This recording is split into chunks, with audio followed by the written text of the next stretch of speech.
So, hey there everyone, Lone Wolf 360 here after a, 2-3 week hiatus. Sorry that this thing kinda took forever to come out, but if y'all read my community post, y'all would know the situation of how I ran into one too many technical difficulties while recording this thing, so please excuse me for my absence. Damn, Faye, I didn't know you were the type of one to just throw someone under the bus like that.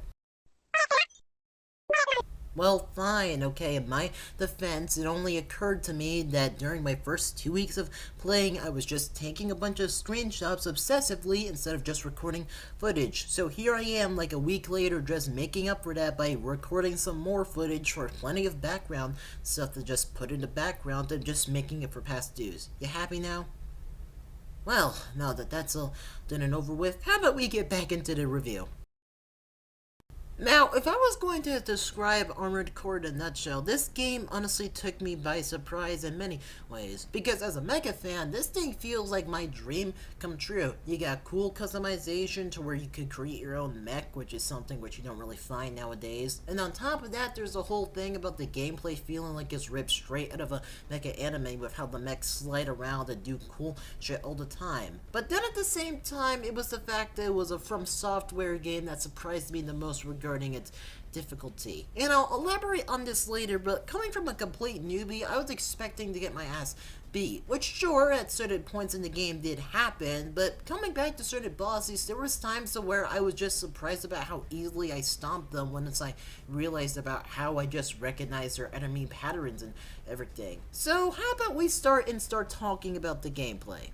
Now, when it comes to the general gameplay of Armored Core 6, in a nutshell, it's generally split in between two parts. Being stuck in the garage as you fine-tune your mech to your heart's content, and then being out in the battlefield as you hear the desperate cries of the MTs which ever so desperately want to live. But for the sake of trying to make things fun, instead of trying to describe things in such a boring way, how about we just talk about the fun stuff? If I was going to describe Armored Core 6 in a really fun way, I have to say, this game really feels like the peak power fantasy if you're into mecha shit. Because while you do start off as this very basic run-of-the-mill mech that doesn't really have anything special going on, as you progress throughout the game and get more money and stuff like that, it allows you the ability to buy more parts from the shop, and with that, you become this absolute unstoppable killing machine, and it is just the coolest thing ever. Now, I can't exactly show you footage of my earlier build because I don't think I recorded gameplay of that, but watching my AC turn from this really blocky, basic run-of-the-mill mech to this unstoppable shotgun-wielding mad scientist guy, or not mad scientist, but just absolute maniac, was just the coolest shit ever. And the thing about Armored Core is that, while sure, the builds are vital to the game, the build doesn't necessarily make the pilot. It's the pilot that makes the build and vice versa. Because you could have something that's pretty overpowered by early game standards, but still get your ass kicked, and it all depends on your adaptability to the game, which determines about how easy or hard the experience is going to be. And I find that to be a pretty enjoyable thing for the most part, because I have to say, once I stepped out of my comfort zone and did multiple things which I just wouldn't normally do, I had such a fun time in the arena and in certain missions, so where I would just kind of run with that said basic build, but now run with something else that's completely different. Not only that, but there's this really cool system to where you could go download other people's builds by just typing in a code depending on the platform which you're on. Though I do have one criticism of this game regarding how the camera works and regarding about how certain environments work, if you don't mind. Now, regarding the camera, for 90% of the game, I feel like the camera and the environments by extension are pretty fine for the most part, because you're in a pretty open area and you have enough room to basically do whatever you need to do as far as like maneuvering and dodging out of the way. However, there is a certain point in the game to where it just feels like some enemies are just hard to keep track of when it comes to the amount of bullshit that's on screen, matched with how cramped some environments can be. Now, I would be complaining if I was talking about the tunnels area, which you get to later into the game, which I do feel like was kind of BS at times, but still felt manageable. But the biggest contender from this complaint has to be that giant city where you need to go reach the coral convergence or whatever, when you need to go fight two individual ACs or two ACs that are bunched together, and the whole experience just feels like such a pain in the ass of how cramped it feels. Like, when both the AIs are getting stuck on the environment with how much bullshit is in the way, just kind of